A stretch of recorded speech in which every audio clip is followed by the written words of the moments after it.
قال النبي صلی اللہ علیہ وسلم لو كان بعدی نبی لکان عمر او کما قال علیہ الصلاۃ والسلام۔ تقاضا ہے کہ پھر سے شان حق رویدہ ہو، تقاضا ہے کہ پھر سے شان حق رویدہ ہو، عرب کے رے گزاروں سے کوئی فاروق پیدا ہو، مساوات و عدالت کا زمانے بھر میں چرچا ہو، وہی برق تجلی پھر افق پر آشکارا ہو۔ محترم گرامی قدر حاضرین کرام و ناظرین ذی احتشام، آج تاریخ اسلام کے اس موقع پر آپ کے سامنے جو عنوان دیا گیا ہے وہ سیرت سیدنا عمر بن الخطاب رضی اللہ تعالی عنہ۔ حضرت سیدنا عمر بن الخطاب رضی اللہ تعالی عنہ کا جب بھی ہم نام لیتے ہیں ذہن میں آپ کے کارنامے اور آپ نے اسلام کے لیے جو خدمات انجام دی ہیں اس کا ایک نقشہ ہمارے ذہنوں میں آ جاتا ہے۔ بالخصوص حضرت سیدنا عمر بن الخطاب رضی اللہ تعالی عنہ کے ایمان لانے کا واقعہ ہم بچپن سے سنتے آتے ہیں کہ اللہ کے رسول صلی اللہ علیہ وسلم نے دعا میں حضرت سیدنا عمر بن الخطاب رضی اللہ تعالی عنہ کو مانگا تھا، اس لیے رسول اللہ صلی اللہ علیہ وسلم کی دعا کا مظہر حضرت سیدنا عمر بن الخطاب رضی اللہ تعالی عنہ۔ آپ کا نام عمر ہے، والد کا نام خطاب ہے۔ اللہ کے رسول صلی اللہ علیہ وسلم نے آپ کا لقب فاروق فرمایا ہے، آپ کی کنیت ابو حفص ہے۔ نویں پشت میں اللہ کے رسول صلی اللہ علیہ وسلم سے جا کر آپ کا شجرہ مل جاتا ہے۔ آپ صلی اللہ علیہ وسلم کے سلسلے نسب میں ایک نام ہے کعب، اور ان کے ایک بیٹے کا نام مرہ ہے اور ایک کا نام علی ہے۔ حضرت رسول اللہ صلی اللہ علیہ وسلم مرہ سے پیدا ہوئے اور حضرت سیدنا عمر بن الخطاب رضی اللہ تعالی عنہ علی کے خاندان سے۔ اسلام سے پہلے بھی آپ زور آور تھے، آپ کی شجاعت مشہور تھی۔ اسلام کا جو دشمن اول رہا ہے ابو جہل، یہ آپ کا ماموں لگتا ہے۔ اللہ کے رسول صلی اللہ علیہ وسلم کی بعثت کے 12 سال بعد آپ پیدا ہوئے اور 27 سال کی عمر میں رسول اللہ صلی اللہ علیہ وسلم کے ہاتھ پر مشرف اسلام ہوئے۔ اللہ کے رسول صلی اللہ علیہ وسلم کی زوجیت میں آپ کی بیٹی حضرت حفصہ بنت عمر رضی اللہ تعالی عنہا ہے۔ آپ صلی اللہ علیہ وسلم اس اعتبار سے حضرت سیدنا عمر بن الخطاب رضی اللہ تعالی عنہ کے داماد کہلائے۔ اسلام قبول کرنے کا واقعہ تو مشہور ہے، مختصراً عرض کر رہا ہوں کہ ابو جہل کے اکسانے پر، ابو جہل کی ترغیب پر رسول اللہ صلی اللہ علیہ وسلم کو اس دنیا سے پردہ فرما جانے کا عزم کر کے العیاذ باللہ گھر سے نکلے تھے۔ راستے میں ایک مسلمان سے ملاقات ہوئی، انہوں نے حضرت عمر کے تیور کو دیکھ کر پہچان لیا کہ ارادہ کچھ نیک نہیں معلوم ہوتا ہے۔ پوچھا کہ کہاں کا قصد ہے؟ کہا کہ تمہارے نبی کو ختم کرنے جا رہا ہوں العیاذ باللہ۔ انہوں نے کہا کہ ذرا اپنے گھر کی بھی تو خبر لیجئے۔ بہن فاطمہ بنت خطاب اور بہن بھائی سعید بن زید رضی اللہ عنہما نبی کریم صلی اللہ علیہ وسلم کے دامن سے وابستہ ہو گئے ہیں۔ چنانچہ ارادہ وہاں کے بجائے اپنے بہن کے گھر کا کیا اور پھر بہن بھائی کو اس قدر مارا کہ ان کے سر سے خون بہنے لگا۔ حضرت فاطمہ بنت خطاب رضی اللہ تعالی عنہ آگے آئی اور آ کر کہنے لگی کہ آپ اگر ہمیں مارتے ہیں مار دیجئے، ہمارے بوٹیاں اگر کتوں سے نچوانا چاہتے ہیں تو تو وہ بھی نوش ڈال لیجیے، لیکن جس دین میں ہم داخل ہو گئے ہیں اس دین سے ہم نہیں پھر سکتے۔ جس خطاب کا خون تمہارے اندر دوڑ رہا ہے وہی خطاب کا خون میرے اندر بھی دوڑ رہا ہے۔ میرے قدم کو تم کسی طریقے سے، کسی بھی زور زبردستی سے میرے قدم پیچھے نہیں ہٹ سکتے، میرے قدم نہیں ڈگمگا سکتے۔ بہن کی یہ جرأت اور حضرت سعید ابن زید رضی اللہ تعالی عنہ کا زخمی ہونا، حضرت سیدنا عمر بن الخطاب رضی اللہ تعالی عنہ کے دل پر ایک چوٹ لگی۔ کہا کہ تم کیا پڑھ رہے تھے؟ حضرت فاطمہ ابن خطاب رضی اللہ تعالی عنہ نے قرآن مجید کا ایک نسخہ جس پر سورہ طٰہٰ کی ابتدائی آیات لکھی ہوئی تھی وہ اپنے ہاتھ میں پکڑ کر رکھا، اور جب انہوں نے مانگا کہ اس کو مجھے دو تو کہنے لگے کہ ہم کسی ناپاک کو یہ نسخہ نہیں دیتے ہیں۔ پھر خود پڑھ کر سنایا تو دل کی کیفیت بدل گئی، اور پھر رسول اللہ صلی اللہ علیہ وسلم کی خدمت میں آئے۔ اس سے پہلے حضرت حمزہ رضی اللہ تعالیٰ عنہ مشرف اسلام ہو گئے تھے، ہاتھ میں تلوار تھی۔ جب رسول اللہ صلی اللہ علیہ وسلم کے پاس پہنچے تو ہاتھ میں تلوار دیکھ کر کہنے والوں نے کہا کہ ارادے کچھ نیک نہیں معلوم ہوتے ہیں۔ حضرت حمزہ نے کہا کہ ارادہ نیک ہوگا تو ہم ان کا خیر مقدم کریں گے، اگر ارادہ نیک نہیں ہے تو اسی کی تلوار ہوگی، اسی کی گردن کو ہم ناپ دیں گے۔ رسول اللہ صلی اللہ علیہ وسلم کے خدمت میں جب آئے تو آپ صلی اللہ علیہ وسلم نے خود اٹھ کر ان کا استقبال کیا، 2 قدم آگے بڑھے اور حضرت سیدنا عمر ابن الخطاب رضی اللہ تعالی عنہ کے سینے پر آپ نے 2 ہاتھ مارے، اور پھر فرمایا کہ کس ارادے سے آنا ہوا ہے؟ آنکھوں سے آنسو جاری ہو گئے اور پھر مشرف اسلام ہو گئے۔ مسلمانوں نے اس وقت اس زور سے نعرے تکبیر بلند کی ہے کہ تاریخ لکھنے والوں نے لکھا ہے کہ اس جرا جوش مسلمانوں کے اندر آ گیا تھا، اس سے پہلے اس طریقے کا جوش مسلمانوں میں نہیں تھا۔ اس لیے حضرت عبداللہ ابن مسعود رضی اللہ تعالیٰ عنہ فرماتے ہیں کہ حضرت عمر کا اسلام لانا اسلام کی فتح تھی، آپ کی ہجرت کرنا اسلام کی نصرت تھی، اور آپ کی خلافت یہ مسلمانوں کے لیے رحمت تھی۔ حضرت سیدنا عمر بن الخطاب رضی اللہ تعالیٰ عنہ جب اسلام قبول کیے ہیں تو جن لوگوں نے آپ کو ورغلایا تھا اور رسول اللہ صلی اللہ علیہ وسلم کے خاتمے کے لیے آپ کو بھیجنا چاہا تھا وہ منتظر تھے، لیکن آپ وہاں پر جا کر اپنے مسلمان ہونے کا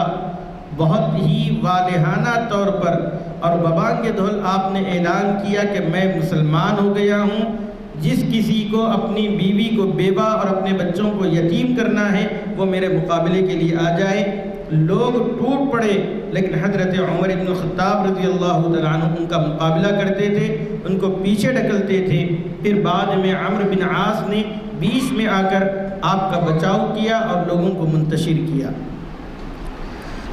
آپ سے پہلے 40 مرد اور 11 عورتیں مشرف اسلام ہوئی تھی۔ حضرت سیدنا عمر بن الخطاب رضی اللہ تعالیٰ عنہ یہ 41ویں مرد تھے جنہوں نے اسلام کو قبول کیا تھا۔ حضرت سیدنا عمر بن الخطاب رضی اللہ تعالیٰ عنہ زمانے جاہلیت میں بھی وہاں پر دشمنوں کے پاس بطور سفیر بن کر جایا کرتے تھے، اور رسول اللہ صلی اللہ علیہ وسلم کے ہاتھ پر جب آپ نے کلمہ پڑھا اور مشرف اسلام ہوئے تو پھر اپنی پوری زندگی اسلام کی حفاظت، اسلام کی اشاعت، رسول اللہ صلی اللہ علیہ وسلم کی تابعداری میں گزار دی۔ جب ہجرت کا موقع ہوا تو ہجرت کے موقع کے وقت بھی حضرت سیدنا عمر بن الخطاب رضی اللہ تعالیٰ عنہ نے باضابطہ اعلان کیا اور کہا کہ مجھے حکم ہوا ہے کہ میں مدینہ منورہ ہجرت کر کے جاؤں، میں یہاں سے جا رہا ہوں، اگر کسی کو اپنی بیوی کو بیوہ اور اپنے بچوں کو یتیم کرنا ہے تو وہ میرا راستہ روک کر بتائے۔ کسی کی ہمت نہیں ہوئی۔ حضرت سیدنا عمر بن الخطاب رضی اللہ تعالیٰ عنہ باضابطہ اعلان کر کے مکہ مکرمہ سے مدینہ منورہ پہنچے۔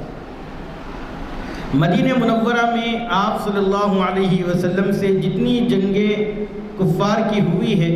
حضرت سیدنا عمر بن الخطاب رضی اللہ تعالیٰ عنہ ان تمام جنگوں میں نمایاں کارنامے انجام دیے۔ چنانچہ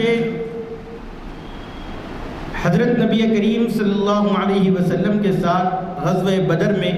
نبی کریم صلی اللہ علیہ وسلم کے ہمراہ تھے، اور آپ نے اپنے سگے ماموں کو اس جنگ کے دوران آپ نے جہنم رسید کر دیا۔ اور پھر قیدیان بدر کے بارے میں حضرت سیدنا عمر بن الخطاب رضی اللہ تعالیٰ عنہ کی رائے یہ تھی کہ ان تمام قیدیوں کو حضرت عباس رضی اللہ تعالیٰ عنہ کے علاوہ سب کو مار دیا جائے، ختم کر دیا جائے۔ اور کون ختم کرے؟ جو ان کے عزیز و اقارب جو مدینہ منورہ میں ہیں، وہی رشتہ دار اپنے رشتہ داروں کو اپنے ہاتھ سے ختم کیا جائے۔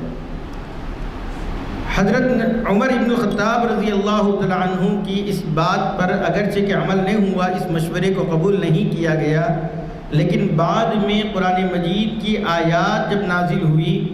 تو حضرت نبی کریم صلی اللہ علیہ وسلم نے سب کو بلا کر کہا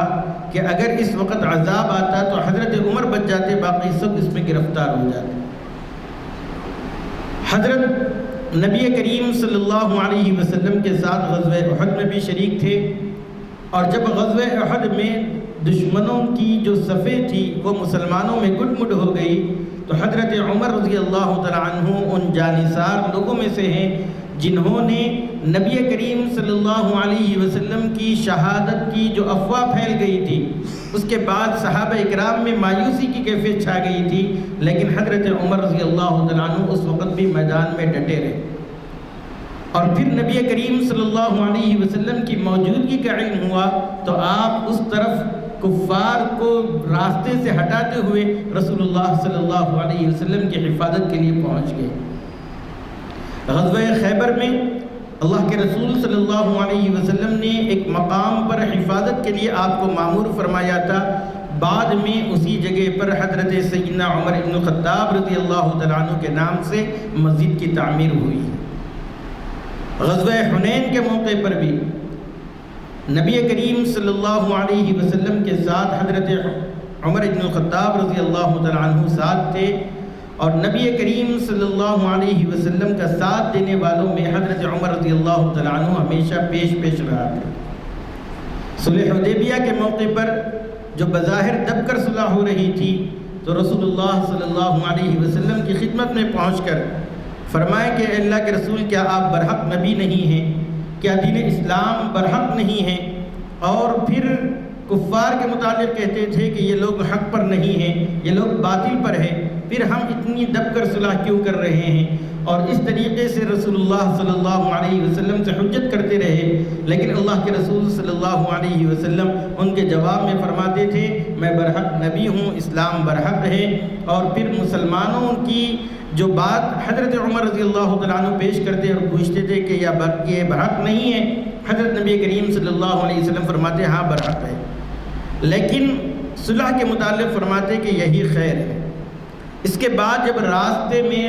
سورہ فتح نازل ہوئی تو رسول اللہ صلی اللہ علیہ وسلم نے سب سے پہلے اگر کسی کو سورہ فتح پڑھ کر سنائی تھی تو حضرت سیدنا عمر بن الخطاب رضی اللہ تعالیٰ عنہ۔ بعد میں نبی کریم صلی اللہ علیہ وسلم کے ساتھ اس رویے پر بہت نادم ہوئے، اور وہ خود فرماتے ہیں کہ میں نے بہت ساری نفلیں پڑھی ہے، بہت سارے صدقات کیے ہیں، کئی غلاموں کو آزاد کیا ہے، یہاں تک کہ آخر میں میرا دل مطمئن ہو گیا، اور میں نے جو بات کہی تھی وہ غلط ارادے سے نہیں بلکہ صدق نیت سے میں نے وہ بات کہی تھی۔ جب میرے اندر یہ بات واضح ہو گئی تب میں نے جا کر اس پر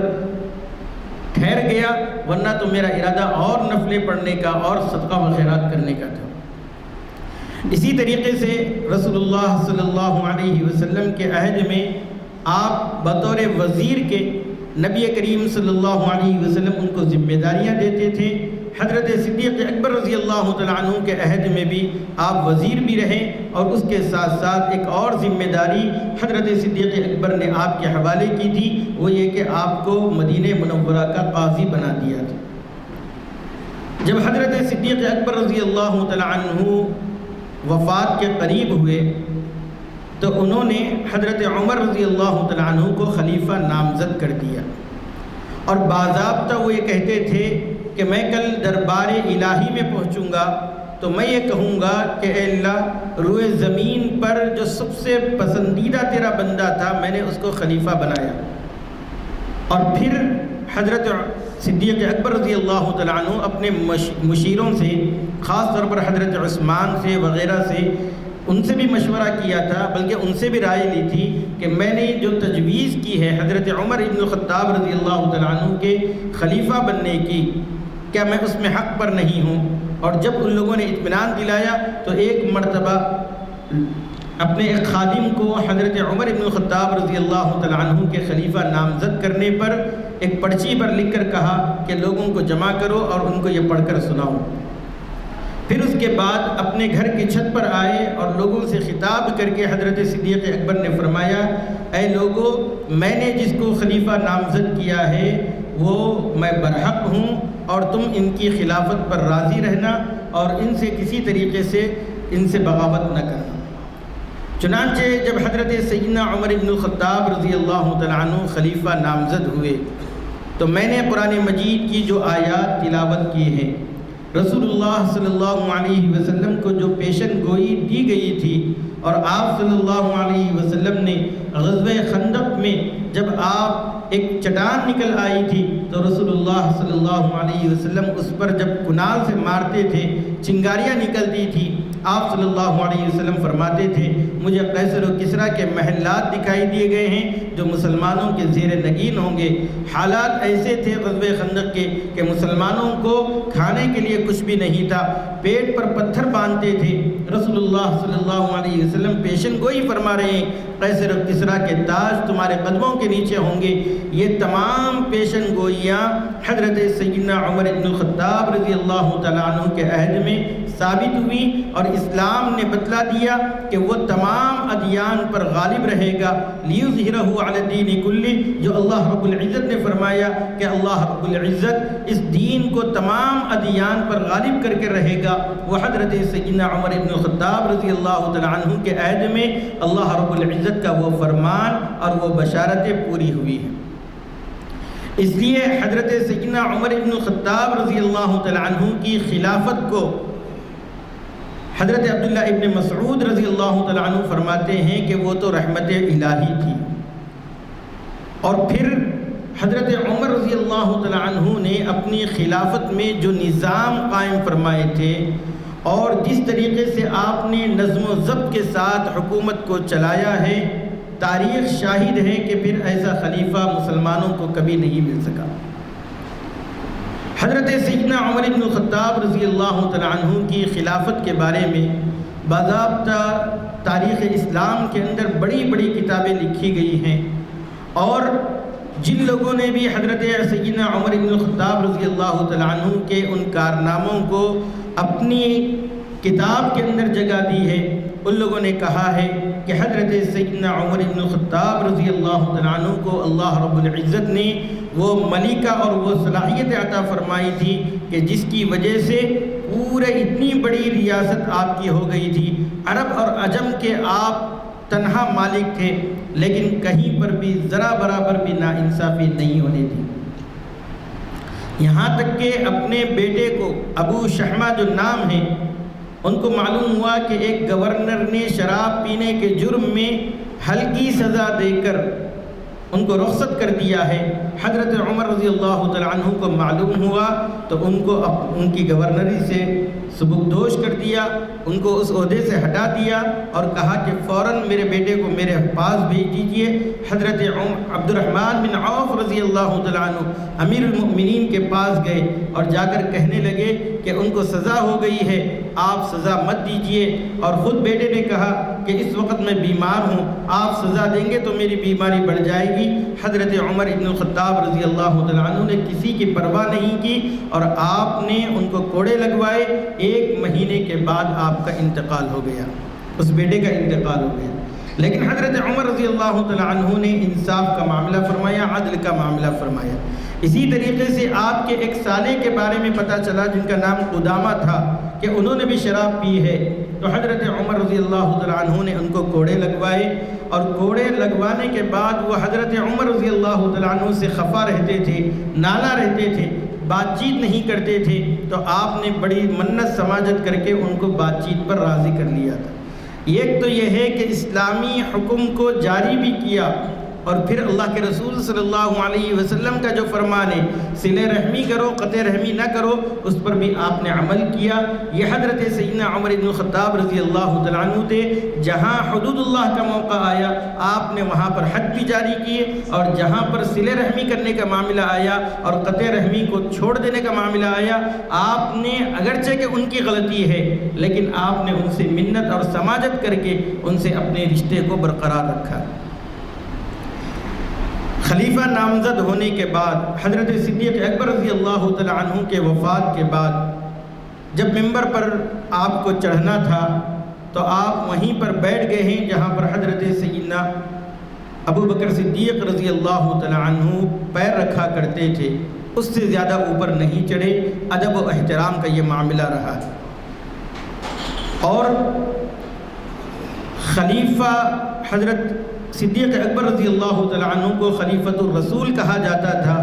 یہ لقب بھی آپ اپنے لیے پسند نہیں فرماتے تھے، اس لیے لوگوں سے کہا کہ مجھے خلیفہ مت کہو، ایک عام سادہ سا لفظ امیر المؤمنین آپ کہلانا پسند کیے ہیں۔ یہ پہلا وہ لفظ ہے جو حضرت سیدنا عمر بن الخطاب رضی اللہ تعالیٰ عنہ کے لیے عطا کیا گیا۔ حضرت سیدنا عمر بن الخطاب رضی اللہ تعالیٰ عنہ کی دور اندیشی بلکہ آپ کی مزاج شناسی کے بارے میں لوگ بہت معترف تھے، اور لوگ یہ کہا کرتے تھے کہ حضرت عمر رضی اللہ تعالیٰ عنہ جس کو جو کام سپرد کرتے ہیں ایسا لگتا ہے کہ وہ اسی کام کے لیے پیدا کیا گیا، اتنے مزاج شناس تھے۔ بلکہ بعض لوگوں نے کہا کہ مزاج شناسی کے اندر حضرت عمر رضی اللہ تعالیٰ عنہ اس ترازو کے طرح تھے کہ جس میں اگر کوئی آدمی اناج رکھ دے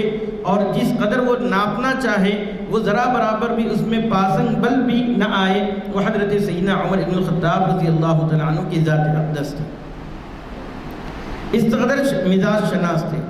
ایک مرتبہ مدینہ منورہ میں ایک قافلہ آیا تھا تجارتی۔ حضرت عبد الرحمن بن عوف سے کہا کہ آؤ چلتے ہیں ہم جا کر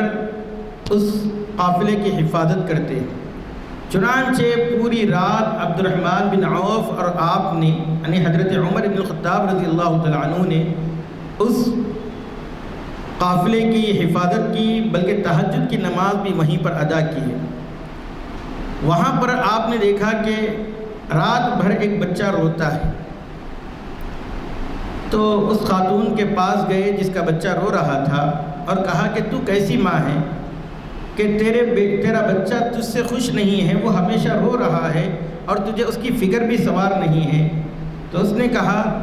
کہ یہ میری غلطی نہیں ہے، یہ تو امیر المؤمنین کی غلطی ہے۔ کہا کہ وہ کیسے؟ کہا کہ امیر المؤمنین اس بچے کو وظیفہ مقرر کرتے ہیں جو ماں کا دودھ نہ پیتا ہو بلکہ باہر کی غذا لیتا ہو۔ تو کہا کہ یہ کتنے مہینے کا ہے؟ کہا کہ چند مہینے کا ہے۔ تو دودھ کیوں چھڑانا چاہتی ہیں؟ اس لیے کہ دودھ اس واسطے چھڑانا چاہتی تھی تاکہ یہ جلد سے جلد باہر کی غذا لینا شروع کر دے اور اس کا وظیفہ جو ہے امیر المؤمنین کی جانب سے مقرر کر دیا جائے۔ آپ مدینہ منورہ تشریف لائے، مسجد نبوی میں آپ نے نماز پڑھائی۔ نماز کے بعد لوگوں کی طرف متوجہ ہو کر بے تحاشا رونا شروع کر دیا، آنکھوں سے آنسو روا تھے، اور کہا کہ حضرت عمر نے کتنے بچوں کو اس وقت جو ہے مصیبت میں ڈال رکھا ہے۔ اس فیصلے کی وجہ سے کتنی مائیں ہوں گی جنہوں نے اپنے بچوں کو وقت سے پہلے دودھ چھڑانے کے لیے اور اس بچے کا وظیفہ مقرر ہو جانے کے لیے بچوں کے اوپر ظلم و زیادتی کی ہے، اور اس کا وبال عمر کی گردن پر ہو رہا ہے۔ اور اس وقدر روتے رہے اور کہا کہ اے لوگو تم گواہ رہنا، آج کے بعد جو بھی بچہ پیدا ہوگا اس کا وظیفہ وہ پیدا ہوتے ہی مقرر کر دیا جائے گا۔ اسی طریقے سے آپ نے اپنی بہو کا جو انتخاب کیا ہے وہ بھی مثل مشہور ہے، وہ واقعہ بھی مشہور ہے کہ آپ گشت کے لیے تشریف لا رہے ہیں۔ یہ گشت لوگوں کی خبر گیری کرنے، لوگوں کی جاسوسی کرنے کے لیے نہیں ہوتا تھا،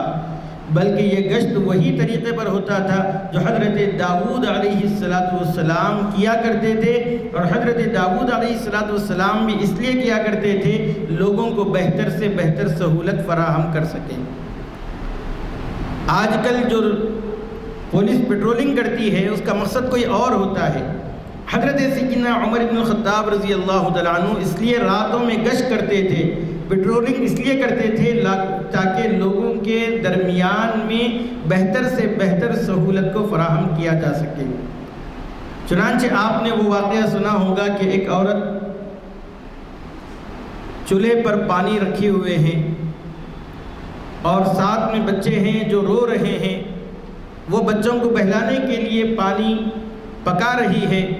اور بچے روتے روتے ایسے ہی سو جاتے ہیں۔ حضرت سیدنا عمر بن الخطاب رضی اللہ تعالیٰ عنہ نے اس واقعے کے بعد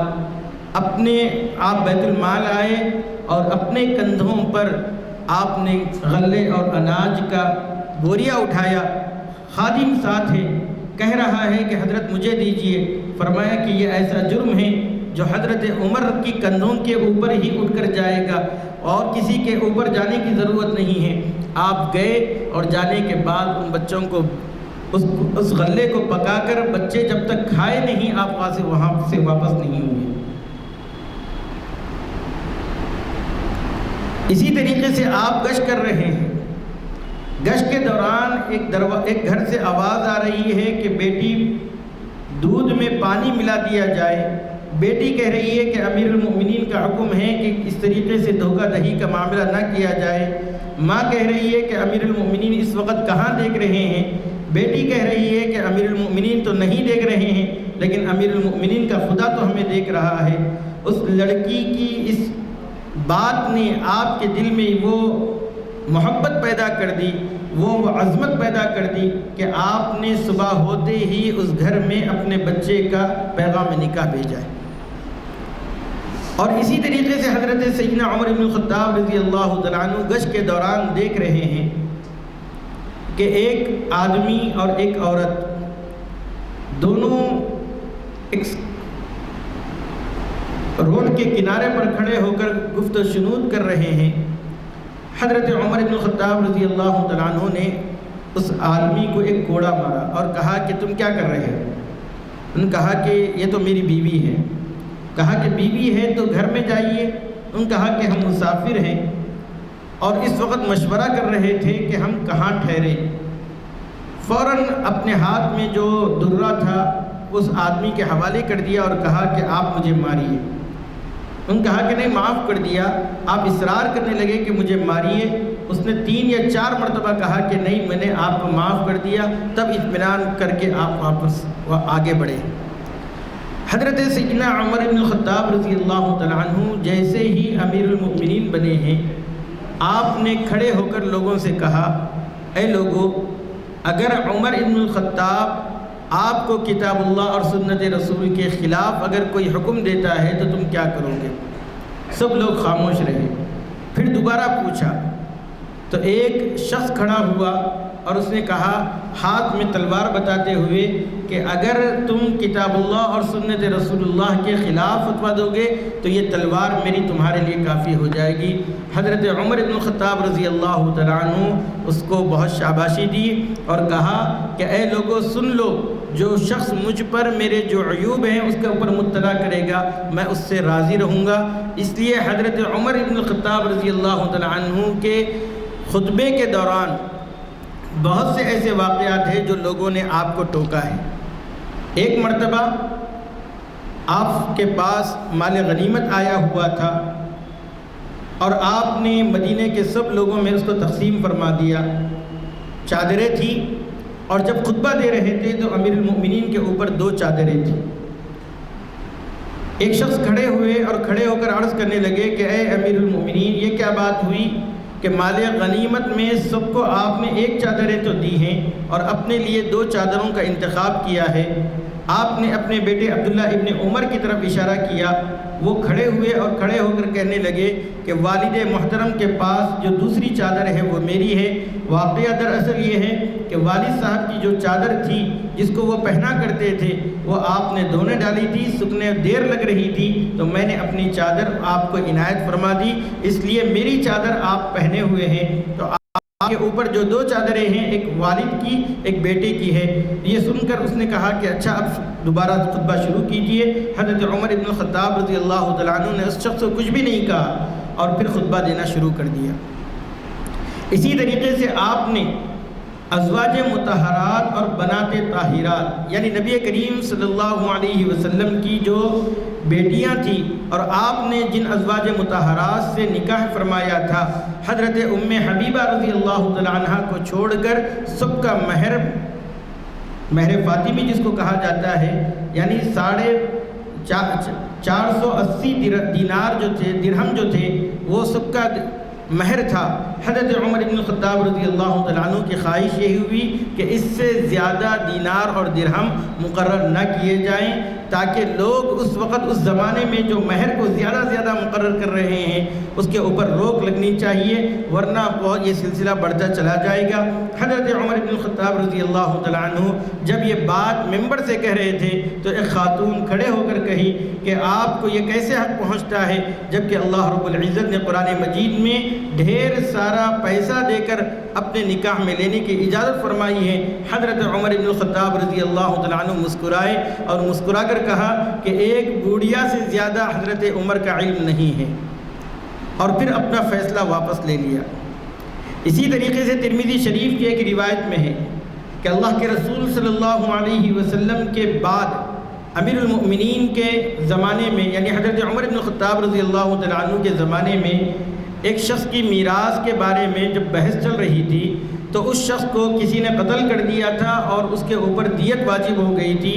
اس دیت میں سے بھی عورت یعنی بیوی میراث ہوگی، وارث ہوگی یا نہیں ہوگی، اس مسئلے پر بحث چل رہی تھی۔ تو حضرت سیدنا عمر بن الخطاب رضی اللہ تعالیٰ عنہ کی رائے یہ تھی کہ اس میں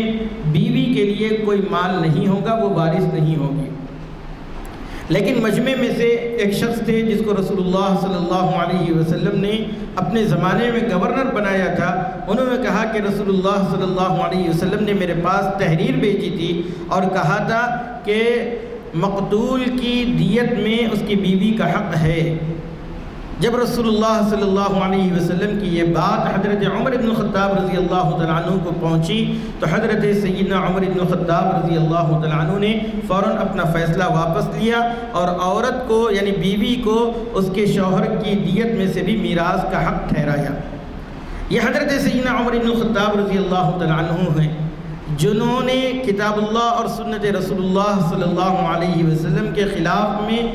ادنا سی بھی بات برداشت نہیں کرتے تھے، چنانچہ منافقین سے اور نفاق سے آپ کو بہت سخت دشمنی تھی۔ آپ صلی اللہ علیہ وسلم کے پاس جب کوئی منافق کسی قسم کی ادنا سی بھی گستاخی کا ارادہ کرتا، حضرت عمر رضی اللہ تعالیٰ عنہ فوراً تلوار لے کر کھڑے ہو جاتے اور کہتے کہ یا رسول اللہ مجھے اجازت دیجیے اس منافق کی میں گردن اڑا دوں۔ چنانچہ ایک واقعہ ایسا ہی پیش آیا کہ ایک شخص رسول اللہ صلی اللہ علیہ وسلم سے فیصلہ کروا لیا تھا، منافق تھا، یہودی سے جھگڑا تھا، اور پھر اس کے بعد اس نے یہ کہا کہ نہیں، رسول اللہ صلی اللہ علیہ وسلم نے یہودی کے حق میں فیصلہ کر دیا تھا، تو اس نے کہا کہ نہیں، عمر بن الخطاب سے فیصلہ کراتے ہیں۔ چنانچہ وہ لوگ پھر عمر بن الخطاب رضی اللہ تعالیٰ عنہ کے گھر پہنچے تو آپ نے دونوں کا معاملہ سنا تو اس نے کہا کہ یہ فیصلہ تو میرے حق میں رسول خدا صلی اللہ علیہ وسلم نے کر دیا ہے۔ حضرت عمر رضی اللہ تعالیٰ عنہ فرمائے کہ اچھا ٹھہرو، ابھی میں فیصلہ کیے دیتا ہوں۔ گھر میں اندر گئے، تلوار لے آئے اور اس کے بعد اس منافق کی گردن اڑا دی اور کہا کہ جو رسول اللہ کے فیصلے کو نہیں مانتا، عمر کا فیصلہ اس کے حق میں یہی ہوتا ہے۔ رئیس المنافقین عبداللہ بن ابی کا جب وہ مر گیا اور ان کے صاحبزادے وہ سچے مسلمان تھے، اللہ کے رسول صلی اللہ علیہ وسلم نے ان سے وعدہ کر لیا تھا کہ میں تمہارے والد کی نماز جنازہ پڑھاؤں گا۔ چنانچہ رسول اللہ صلی اللہ علیہ وسلم جب نماز جنازہ پڑھانے کے لیے تشریف لے جا رہے تھے تو حضرت عمر بن الخطاب رضی اللہ تعالیٰ عنہ نے فرمایا کہ اللہ کے رسول آپ ان کی نماز جنازہ نہ پڑھیں۔ بار بار اصرار کرتے رہے۔ رسول اللہ صلی اللہ علیہ وسلم نے وعدہ کر لیا تھا، حسب وعدہ آپ نے نماز جنازہ پڑھائی۔ نماز جنازہ پڑھانے کے فوراً بعد قرآن مجید کی یہ آیت نازل ہوئی وَلَا تُصَلِّ عَلَىٰ أَحَدٍ مِّنْهُمْ مَاتَ وَلَا تَقُمْ عَلَىٰ قَبْرِهِ کہ ان میں سے کسی کی آپ نماز جنازہ یعنی منافقین میں سے کسی کی نماز جنازہ آپ نہ پڑھیں اور اسی طریقے سے ان کی قبروں کے پاس آپ نہ کھڑے ہوں، یعنی استغفار کے لیے کھڑے ہونے کی ممانعت فرما دی گئی۔ حضرت سیدنا عمر بن الخطاب رضی اللہ تعالیٰ عنہ وہ جلیل القدر صحابی ہیں کہ رسول اللہ صلی اللہ علیہ وسلم کے پاس آ کر آپ جو خواہش اور جس بات کا اظہار فرماتے، اللہ رب العزت بعینی ہی آپ کی خواہش کے مطابق قرآن مجید کے آیات نازل فرماتے۔ چنانچہ قرآن مجید کی چند آیات وہ ہیں جو حضرت سیدنا عمر بن الخطاب رضی اللہ تعالیٰ عنہ کے منشے کے مطابق نازل ہوئی ہیں، جس میں ازواج مطہرات کا پردے سے متعلق ہوں، یا جب آپ صلی اللہ علیہ وسلم نے ازواج مطہرات سے ایلا کیا تھا اور 1 مہینے کے لیے آپ ازواج مطہرات سے علیحدہ ہو گئے تھے، اس وقت آپ نے اپنی بیٹی کے پاس جا کر کہا تھا کہ اگر تم لوگ توبہ اور استغفار نہیں کرو گے تو اللہ رب العزت تمہارے بدلے میں ایسی عورتوں سے بدل دے گا جو مسلمات قانتات تائبات عابدات سائحات سیبات ابکارا، یعنی ان صفات کے حامل وہ عورتیں ہوں گی۔ اللہ رب العزت نے ازواج مطہرات کو انہی باتوں سے متنبع فرمایا ہے۔ اسی طریقے سے آپ نے مقام ابراہیم میں دوگانہ نماز پڑھنے کی اجازت چاہی تو اللہ رب العزت نے فرمایا وَاتَّخِذُوا مِن مَّقَامِ إِبْرَاهِيمَ مُصَلَّى۔ قیدیان بدر کے بارے میں آپ نے جو رائے کا اظہار کیا تھا، اللہ رب العزت کو بھی وہی رائے پسند تھی۔ یہ وہ متعدد آیات ہیں جو حضرت عمر بن الخطاب رضی اللہ تعالیٰ عنہ کی منشے کے مطابق اللہ رب العزت نے قرآن مجید میں نازل فرمائی ہے۔ میرے بھائیوں، حضرت سیدنا عمر بن الخطاب رضی اللہ تعالیٰ عنہ کا دور جو خلافت ہے وہ اس اعتبار سے پرامن رہا کہ دشمنوں کو اور اسی طریقے سے سازش کرنے والوں کو حضرت سیدنا عمر بن الخطاب رضی اللہ تعالیٰ عنہ کی سادگی اور آپ کی جرأت اور آپ کی شجاعت اور اسی طریقے سے آپ کا عدل، یہ وہ صفات تھی جس کی وجہ سے دشمنان اسلام کسی طریقے سے مسلمانوں کے خلاف سوچنا بھی گوارا ان لوگوں کو نہیں تھا۔ بیت المقدس کی فتح اور اس موقع پر آپ کا اپنے غلام کے ساتھ جو رویہ اور جو سلوک رہا ہے وہ سنہرے حرفوں میں لکھا گیا ہے کہ آپ اور آپ کے غلام باری باری اونٹ پر سوار ہوتے ہیں، لیکن جب بیت المقدس کی فتح کی باری آتی ہے تو اس وقت حضرت سیدنا عمر بن الخطاب رضی اللہ تعالیٰ عنہ سوار ہونے کے بجائے آپ کے غلام اس پر سوار ہے۔ غلام بار بار کہہ رہے ہیں کہ امیر المومنین آپ اوپر آ جائیے، میں اونٹ کی لگام کو پکڑ لوں گا، لیکن حضرت عمر بن الخطاب رضی اللہ تعالیٰ عنہ باری کے مطابق اپنے غلام کو اونٹ پر سوار کر کے آپ بیت المقدس میں داخل ہو رہے ہیں۔ یہی منظر دیکھ کر کافروں نے اور اہل کتاب نے بیت المقدس کی چابیاں آپ کے حوالے کر دی، بغیر کسی لڑائی کے اور بغیر کسی جھگڑے کے۔ ایک بیت المقدس کے اس فتح کے موقع پر ایک راہب حضرت سیدنا عمر بن الخطاب رضی اللہ تعالیٰ عنہ کے پاس ایک خط لے کر آتا ہے۔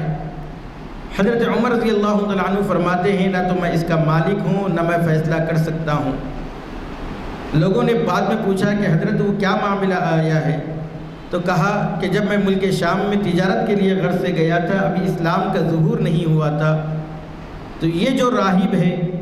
اس نے میری شکل و صورت کو دیکھ کر میرے اوپر اصرار کرنے لگا کہ جس وقت تمہارے ہاتھوں پر بیت المقدس یعنی فلسطین فتح ہو تو اس وقت میرے لیے فلاں فلاں رعایت کر دینا اور بیت المقدس میرے حوالے کر دینا۔ اور وہ اتنا اصرار کر رہا تھا کہ میں اس سے جان چھڑانے کے لیے اس پر میں نے اس کی تحریر کو اوپر دستخط کر دیے اور وہ وہی لے کر حاضر ہو گیا ہے۔ اللہ رب العزت نے قرآن مجید میں سورہ فتح کے آخر میں صحابہ اکرام کی جو صفات بیان کی ہیں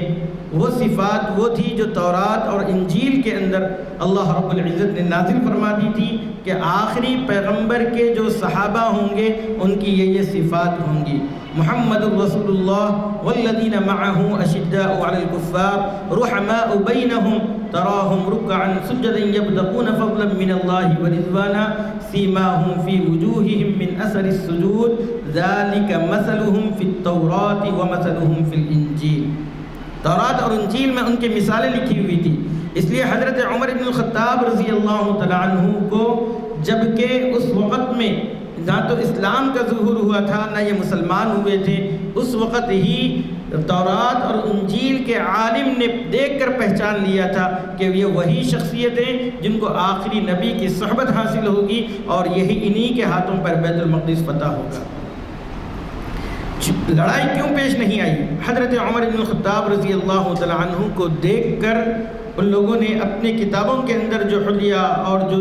جو صفات وہاں پر نقل کی گئی تھی وہ صفات پورے کے پورے حضرت عمر بن الخطاب رضی اللہ تعالیٰ عنہ پر صادق آ رہے تھے. اس لیے ان لوگوں نے کہا کہ اگر ہم لڑائی بھی کریں گے تو ایسی صورت میں لڑائی ہماری اس میں شکست مقدر ہوگی. اس لیے بغیر کسی لڑائی کے چابیاں حضرت عمر بن الخطاب رضی اللہ تعالیٰ عنہ کے حوالے کر دی. تو میرے بھائیوں، یہ بہت عظیم المرتبہ شخصیت ہے. اسلام کے تئیں بہت سی خدمات انہوں نے انجام دی ہیں، بلکہ اولیات حضرت عمر بن الخطاب رضی اللہ تعالیٰ عنہ پر بھی بڑی بڑی کتابیں لکھی گئی ہیں، جن میں حضرت عمر بن الخطاب رضی اللہ تعالیٰ عنہ نے سب سے پہلے وہ کام کیا ہے. جیسے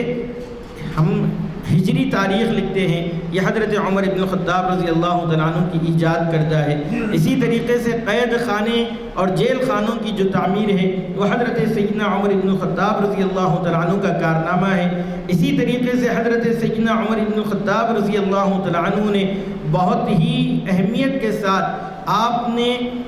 قضات کے نظام کو اور انتظامیہ کے نظام کو، یعنی ایڈمنسٹری کو اور اسی طریقے سے قضات کو آپ نے الگ الگ کر دیا. اور حضرت عمر بن الخطاب رضی اللہ تعالیٰ عنہ وہ پہلی شخصیت ہے جنہوں نے وظائف مقرر کیے ہیں. اور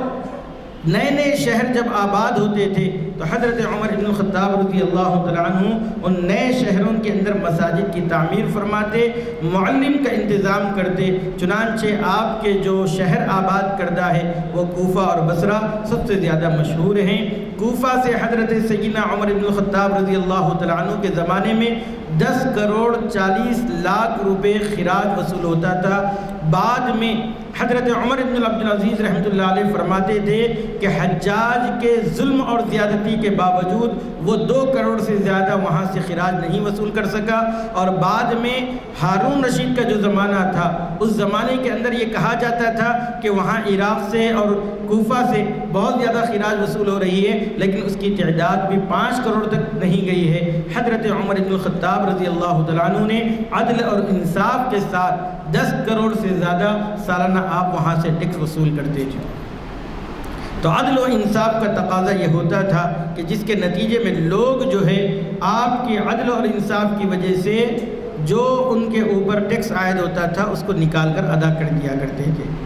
حضرت سیدنا عمر بن الخطاب رضی اللہ تعالیٰ عنہ کی شہادت کا واقعہ بھی بہت ہی دردناک اور المناک ہے. آپ کو باوجود یہ کہ آپ کے سامنے ابو لولو مجوسی نے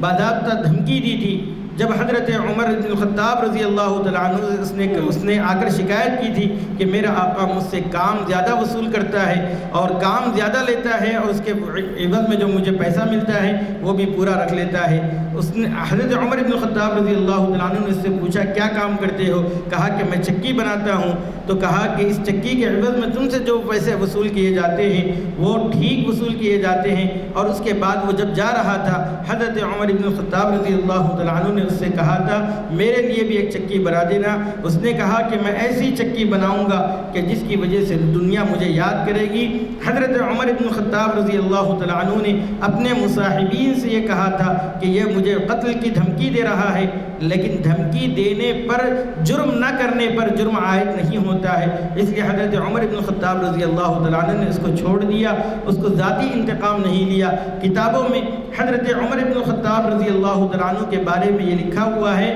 کہ آپ کو غصہ جلد آتا تھا، لیکن 2 صفات ایسی تھی جو آپ کے علاوہ کسی اور میں نہیں پائی جاتی تھی. ایک یہ ہے کہ اپنی ذات کے لیے کبھی غصہ نہیں آتا تھا، اور دوسری صفت یہ تھی کہ عین غصے کی حالت میں کوئی اللہ کا جب نام لے لیتا یا قرآن مجید کی کوئی آیت کی تلاوت کر دیتا تو غصہ فوراً کافر ہو جاتا۔ ابو لولو مجوسی نے 27 ذی الحجہ کو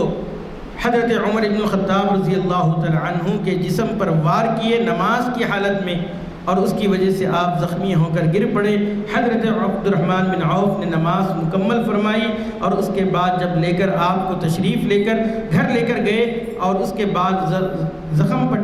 مرہم پٹی کی گئی، زخم کو وہاں پر منمل کرنے کی کوشش کی گئی، لیکن حضرت عمر بن الخطاب رضی اللہ تعالیٰ عنہ نے فرمایا کہ مجھے حال پر چھوڑ دو، اللہ رب العزت کی طرف سے میرے لیے پروانہ آ چکا ہے۔ چنانچہ یکم محرم الحرام سن 24 ہجری کو حضرت عمر بن الخطاب رضی اللہ تعالیٰ عنہ اس دار فانی سے کوچ فرما گئے، اور آپ نے جانے سے پہلے 6 صحابہ کرام کے بارے میں رائے دے کر گئے کہ ان 6 صحابہ کرام میں سے کسی کو خلیفہ نامزد کر لینا۔ یہ حضرت سیدنا عمر بن الخطاب رضی اللہ تعالیٰ عنہ کی سوالیں تھی جو مختصراً آپ کے سامنے عرض کر دی گئی تاریخ اسلام کے حوالے سے۔ یہ تاریخ اسلام کی وہ عظیم شخصیت ہے جس کی وجہ سے اسلام پورے 4 دانگ عالم کے اندر پھیلا ہوا ہے۔ اللہ رب العزت کروڑا رحمت نازل فرمائے حضرت سیدنا عمر بن الخطاب رضی اللہ تعالیٰ عنہ پر، آمین وآخر دعوانا الحمدللہ رب العالمین۔ بہت ہی سبق آموز اور معلوماتی جو ہے بیان تھا، الحمدللہ بہت ہمارے معلومات میں اضافہ ہوا۔ کچھ واقعات جو ہے اس سے پہلے بھی سنے تھے وہ لطف نہیں، لیکن مولانا کی زبانی سننے سے بہت ہی متاثر کن رہا۔ ان کے حضرت عمر رضی اللہ تعالیٰ عنہ کا دور بہت ہی اچھا دور کہلایا جاتا ہے، سنہرا دور۔ اپنے پنڈت نہرو جو سب سے پہلے وزیر اعظم تھے ہندوستان کے، وہ خود بھی اکثر جگہ پہ بیانات میں یہ دیے کہ حضرت عمر کا عدل ویسا عدل نہیں ملے گا۔ مہاتما گاندھی بھی جو ہے جب دستور بن رہا تھا اس زمانے میں، اس وقت مہاتما گاندھی بھی بتا رہے تھے کہ جو ہے حضرت عمر کا دور بہت سنہرا دور تھا، ان کے طرح کا عادل میں نے ابھی نہیں ہے، پتہ نہیں آئندہ رہے گا نہیں رہے گا ایسا عادل۔ بہت ہی جو ہے اچھا رہا۔ ہماری دعا ہے مولانا کے جو ہے علم میں برکت دے،